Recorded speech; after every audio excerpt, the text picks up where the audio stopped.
Amazing! Paano kung isang araw may kumatok sa pintuan mo at sinabing, bilhin namin ang bahay mo, bibigyan ka namin ng milyon-milyon? Para sa marami, parang panaginip yon. Isang oportunidad para yumaman, lumipat sa mas maganda at magsimula ng bagong buhay.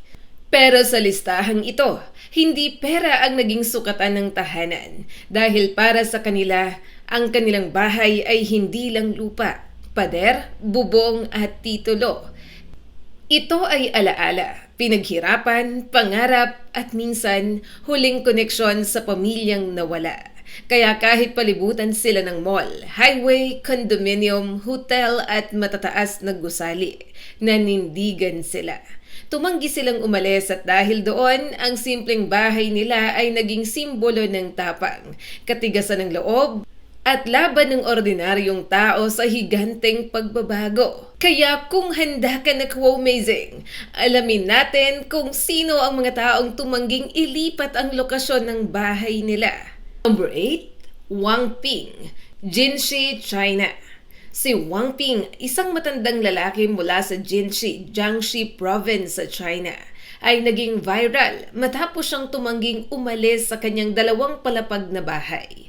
Ayon sa mga ulat, inalok siya ng humigit kumulang $220,000 o kung sa pera natin ay tumataginting na 13.5 million pesos. Pero hindi siya nasiyahan sa compensation dahil tumanggi siyang lumipat. Hindi na hinintay ng mga gumagawa ng highway na pumayag siya. Sa halip, itinayo nila ang kalsada sa paligid mismo ng kanyang bahay. Mula sa taas, ang bahay niya ay tinawag pang parang Eye of Jinshi dahil mistulang mata ito sa gitna ng daang nakapalibot sa kanya. Sa simula, marami ang humanga sa kanya. Para siyang ordinaryong tao na nanindigan laban sa malawakang proyekto. Ngunit habang tumatagal, naging mahirap ang sitwasyon. Napalibutan siya ng ingay, alikabok, vibration at mabigat na construction environment. Ang kwento ni Wang Ping ay may mapait na aral. Oo, kahanga-hanga ang paninindigan. Pero minsan, kapag hindi maayos ang kasunduan at hindi malinaw ang kasunod na hakbang, ang bahay na ipinaglaban mo ay maaari ring maging lugar na mahirap ng tirahan. Number 7, Spiegelhalter Family, London, United Kingdom. Noong 1920s, sa Mile End Road sa London, may isang maliit na alahasang tindahan na pagmamay-ari ng Spiegelhalter family. Sa paligid nito, lumalaki ang ambisyon ng Wickham's Department Store na gustong magtayo ng isang malaking gusali na makikipagsabayan sa mga sikat na department store ng panahon. Halos nakuha na ng Wickham's ang buong block. Pero may isang matigas na hadlang, ang maliit na shop ng Spiegelhalter family. Tumanggi silang ibenta ang kanilang tindahan. Hindi naging sapat ang alok at hindi rin sila basta-bastang nagpa-pressure sa laki ng negosyong gustong pumalit sa lugar nila. Dahil hindi sila pumayag, itinayo ng Wickham's ang malaking department store sa magkabilang gilid ng maliit na shop. Kaya ang dating pangarap na engrandeng fasad ng department store ay nagkaroon ng kakaibang puwang sa gitna. Isang maliit na tindahan na parang nagsasabing, nandito pa rin kami. Hanggang ngayon, ang kwento ng Spiegelhalter family ay isa sa pinakasikat na halimbawa ng holdout property sa London. Isang maliit na tindahan ang naging simbolo ng tapang laban sa mas malaking negosyo. Number 6, Austin L. Spriggs, Washington, D.C., USA. Si Austin L. Spriggs ay isang arkitekto na nagmamay-ari ng maliit na townhouse sa Washington, D.C. Noong nagsimulang umusbong ang redevelopment sa paligid ng kanyang lugar, naging interesado ang developers sa kanyang property. Ayon sa mga ulat, inalok siya ng halagang $3 million para ibenta ito. Para sa maraming tao, mahirap tanggihan ang ganoong halaga. Pero tumanggi si Spriggs. Bilang arkitekto, hindi lang niya nakikita ang bahay bilang lupa. Nakikita niya ito bilang bahagi ng karakter ng lugar. Naniniwala siyang mas mataas pa ang maaring halaga nito habang lumalaki ang development sa paligid. Ngunit habang tumatagal, nagbago ang sitwasyon. Itinayo ang condominium at office complex sa paligid ng kanyang maliit na gusali. Ang dating alok na milyon-milyon ay nawala at kalaunan ang property ay naibenta sa mas mababang halaga kaysa sa orihinal na alok. Minsan, ang pagtanggi sa malaking alok ay maaaring maging simbolo ng tapang, pero maaari rin itong maging paalala na sa mundo ng real estate, mabilis magbago ang oportunidad. Number 5. Orlando Capote, Coral Gables, Florida, USA. Si Orlando Capote ay naging kilala dahil sa kanyang maliit na bahay sa Coral Gables, Florida, na halos nilamunan ng napakalaking development project. Sa paligid ng kanyang tahanan ay tumayo ang Plaza Coral Gables, isang mixed-use development na may offices, hotel, shops, condos at parking garages. Pero kahit napapalibutan na siya ng matataas na gusali, tumanggi pa rin siyang ibenta ang bahay ng kanyang pamilya. Para kay Orlando, hindi ito simpleng property. Ito ang bunga ng maraming taong paghihirap at pag-iipon ng kanyang mga magulang. Sa sariling salita niya, ito ang kanilang American dream. Habang lumalaki ang development, lalong naging kakaiba ang itsura ng kanyang bahay. Para itong maliit na alaala ng lumang komunidad na naiwan sa gitna ng modernong lungsod. Dumadaan ang mga tao, kumukuha ng litrato, at nagtatanong kung bakit may isang bahay sa gitna ng napakalaking proyekto. Ang kwento ni Orlando Capote ay hindi lamang tungkol sa pera. Ito ay tungkol sa alaala ng pamilya, karapatan sa tahanan at tanong kung hanggang saan dapat umabot ang kapangyarihan ng development kapag may ordinaryong pamilyang ayaw umalis. Number 4. Wuping at Yangwu, Chongqing, China. Isa sa pinakasikat na nail house sa mundo, ang bahay ni Wuping at Yangwu sa Chongqing, China. Noong 2004 hanggang 2007, tumanggi silang umalis sa kanilang bahay upang bigyang daan ang isang shopping mall project. Sa 281 na pamilya na naapektuhan, sila ang naging pinakakilalang holdout. Dahil sa pagtanggi nila, hinukay ng developer ang paligid ng bahay hanggang maiwan itong nakatayo sa ibabaw ng mataas na mound, parang pako na nakatusok sa gitna ng construction site. Kaya mas lalong naging literal ang tawag dito na nail house. Naging national sensation ang kanilang laban. Maraming tao ang sumubaybay dahil nakita nila rito ang banggaan ng mabilis na urban development at karapatan ng mga ordinaryong may-ari ng bahay.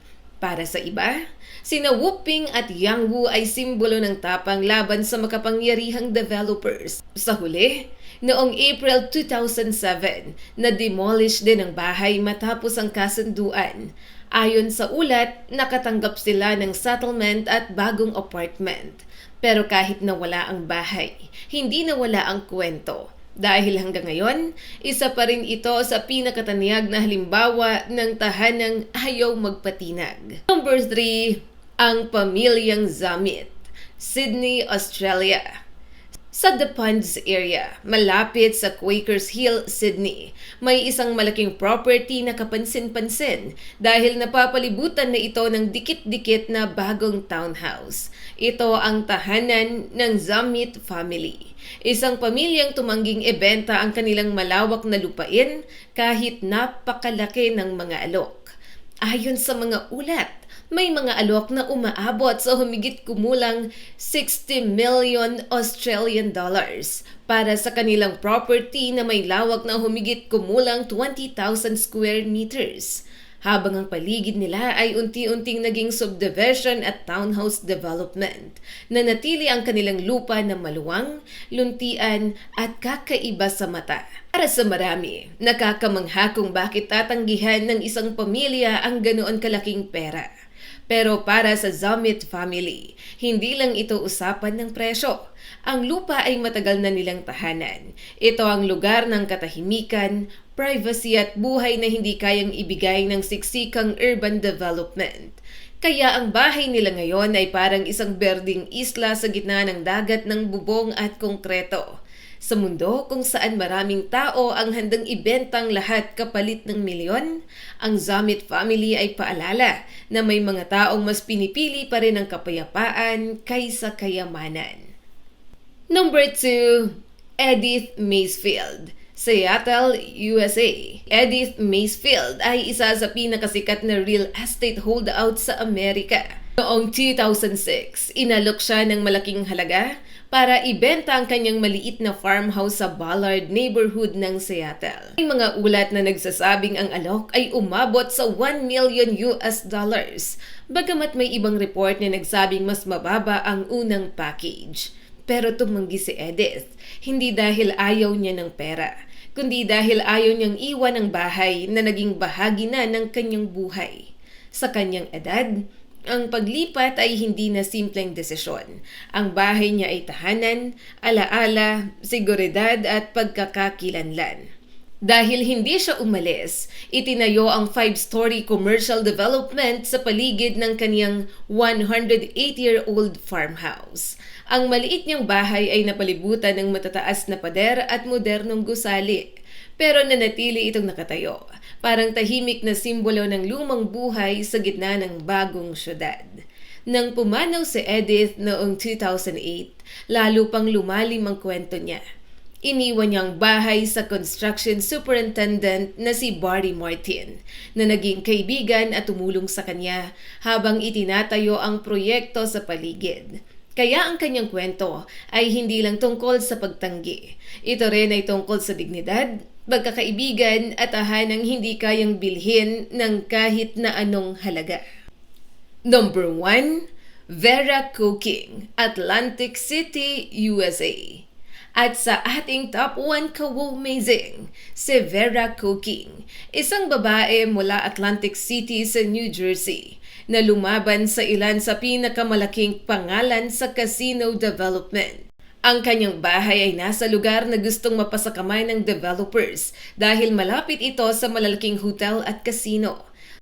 Noong 1970s, inalok siya ni Bob Guccione, publisher ng Penthouse, ng mahigit kumulang $1 million para bilhin ang kanyang property para sa planong casino hotel.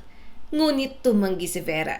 Kalaunan, noong 1990s, sinubukan naman ni Donald Trump na makuha ang property para sa planong parking lot para sa Trump Plaza Hotel and Casino. Mas naging mabigat ang laban ng gamitin ng eminent domain o kapangyarihan ng gobyerno na kunin ang pribadong property para sa sinasabing public use. Pero lumaban si Vera Cooking sa korte.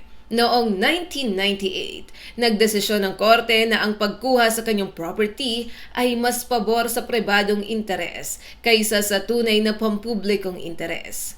Kaya siyang top 1 dahil ang laban niya ay hindi lang simpleng pagtanggi sa pera. Ito ay laban sa makapangyarihang developers, casino interests at paggamit ng batas para pilitin ang isang ordinaryong homeowner. Sa huli, napatunayan ni Vera Cooking na kahit isang maliit na bahay ay kayang tumayo laban sa dambuhalang kapangyarihan. Mga ka-womazing, sa ating listahan, pinatunayan na ang bahay ay hindi lang material na bagay. Para sa iba, ito ay alaala ng magulang, simbolo ng pinaghirapan o huling piraso ng buhay na ayaw nilang bitawan. May mga nanalo, may mga natalo, may mga nagsisi. Pero lahat sila nag-iwan ng marka sa kasaysayan. Dahil sa gitna ng malls, highways, hotels, kondo at matatayog na gusali, pinatunayan nila na minsan ang pinakamaliit na bahay ang may pinakamalakas na kwento. Kaya ang tanong, kung ikaw ang bibigyan ng milyon-milyon kapalit ng bahay mo, papayag ka bang umalis o maninindigan ka rin hanggang dulo? I-comment lang ang iyong sagot sa comment section sa ibaba. At syempre, kung nais mo pa ng mga ganitong klase ng video, huwag kalimutang mag-like and subscribe at pakishare na rin para mas marami pa ang makapanood.